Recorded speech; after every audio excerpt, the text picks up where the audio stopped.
ñun ay simbakat lañ mais dañu gis ne simbu Sénégal dafa am problème simbu Sénégal dafa dellu ginnaaw li waral mu dellu ginnaaw nag looloo tax tey jii ñu lëkkaloo ak moom tàllal ko loxo pour mu soutenir ñu jàppale ñu pour li nga xamante ne ni mooy suñuy métit ñu mën ko wax ba mu mën a egg fi mu ba ñuy bëgg ko eggee fi ñu bëgg mu egg ndaxte boo xoolee fii ñu toog nii di wax ni Ndar autorisé tuñu simbakat yi autorisation simbakat yi amatuñu ko lan moo waral loolu problème la man en tant que manager man dama jàpp ne simbakat yi dañ leen xaw a sous-estimé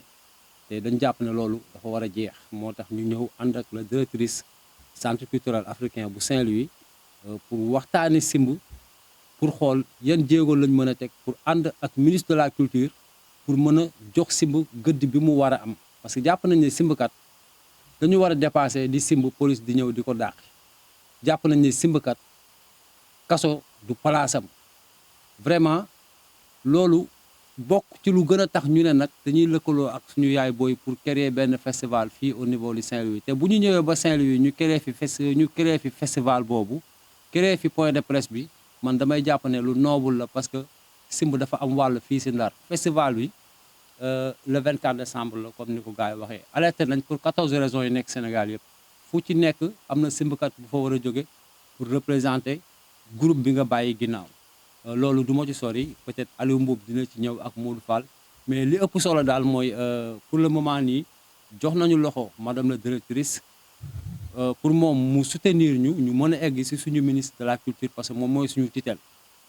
fédération bi waxtaan seen biir naka la ñu war a mën a def boo simb si war a mën a développer parce que aar la aar bi nga xam ne warul mën a dee ci Ndar parce que ñun dañu fekk ñoom maam di ci dund ñoom maam yor ko mais dem nañ ba benn moment ñun dund bi ñu ciy dund dafa metti trop te simb dañ ko jàppee foofu mais simb du fo du mécanicien du tôlier du chauffeur buy wàcc léegi teg ci taabal ji 400 000 wala 300 000 wala 500 000 simb tàkkusaan ba pare la ñuy def la ñuy génn bu nu jullee tàkku timis ba pare simb si tas simb si bu tasee boo ñëwee fi ñuy décompté di nga fa fekk 400 000 500 000 800 000 700 000 kooku du fo te ñu koy def tamit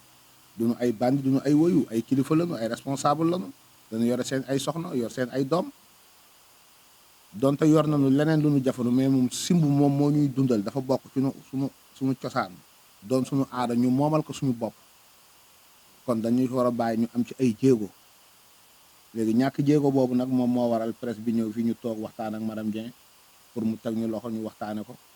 xool nan la ñuy def ba ministre bi jàpp ci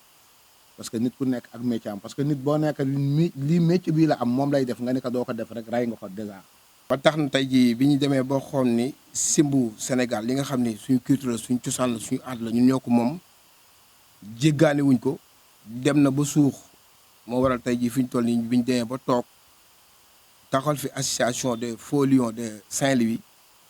yàlla dogal ma nekk président bi ñëw seeg moom waxtaan seeg moom ñu nekk ci di ci liggéey boobu ba léegi bon di profité waale aussi tamit di nuyu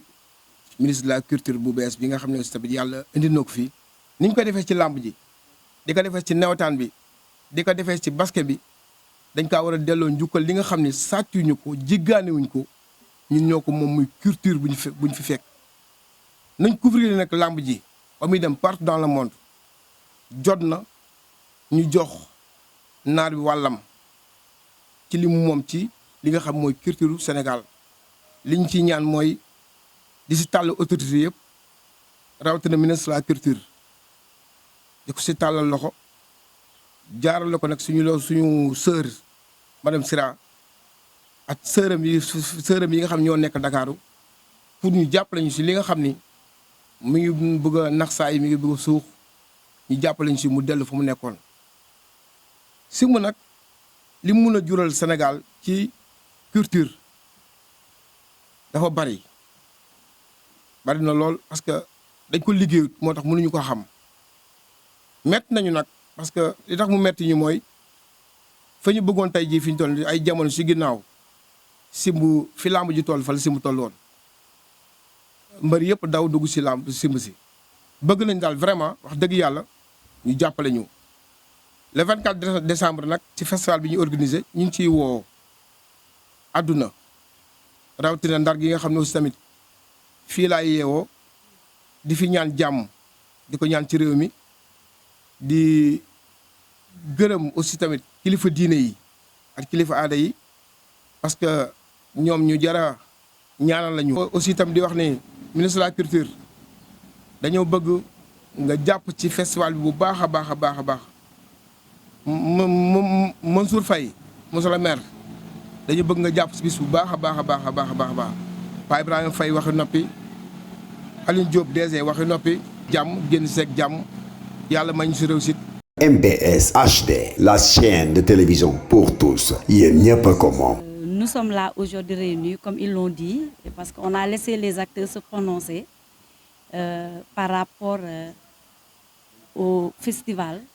que la Fédération des Faux Lions compte organiser le 24 décembre à la place Baya. Une première dans la région de Saint-Louis. Et depuis que je suis là, j'ai rencontré bon nombre de Faux Lions et on a discuté et on a fait le diagnostic pour véritablement mesurer les difficultés que rencontraient ces personnes quant à la réalisation de leurs objectifs, mais aussi pouvoir véritablement promouvoir ce jeu de Faux Lions, comme je l'ai dit à l'entame de mon propos, qui est un élément du patrimoine immatériel très important, et ne serait-ce que sur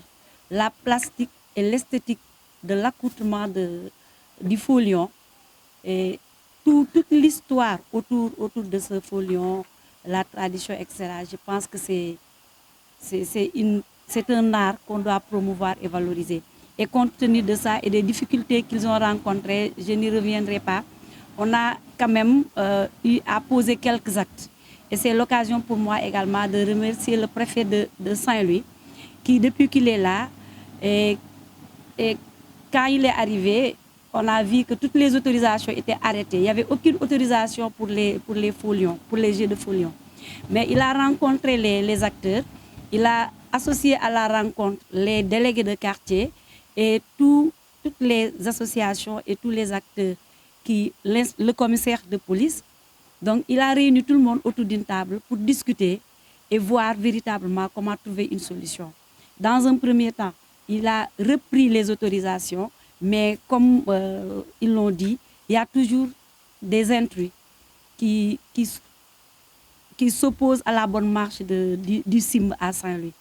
On les appelle les Cossais, c'est ce que vous dites très souvent, qui viennent à chaque fois qu'il y a un CIM, qui viennent et qui font de la violence. Ensuite, on avait vu également que ce n'était pas approprié, parce qu'aujourd'hui, il faut qu'on essaie de mettre le CIM à l'ère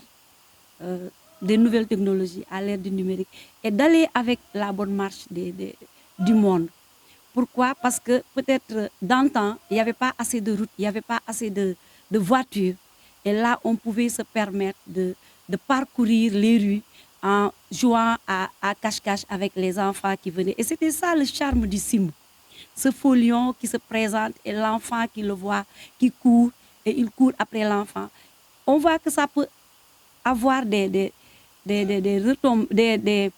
inconvénients par rapport aux voitures qui circulent, par rapport à la sécurité de l'enfant qui vient pour voir ce CIM. Et compte tenu de tout cela et de la violence qu'on a remarquée dans les jeux de Faux Lions, le préfet a pris des mesures pour arrêter encore une fois ces CIM. Donc l'autorisation qu'on a refusée, ce n'est pas le refus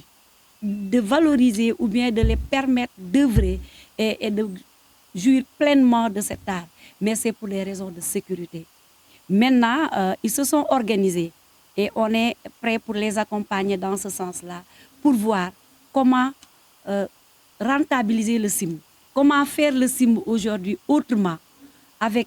beaucoup plus de sécurité, avec l'accompagnement des autorités locales, avec l'accompagnement des autorités administratives de Saint-Louis, et le ministre de la Culture qui est là et qui a dit qu'il ouvre ses portes pour tout le monde. Ce n'est pas lui, le ministre de la Culture, Aliou Sow, qui va fermer sa porte ou bien qui va bloquer vraiment l'épanouissement des acteurs du CIM du Sénégal. jaajëfal leen ci teewlu bi fàttali leen ngeen abonné ba ci cloche de notification bi ngir dara bañ leen rëccu ci suñuy programme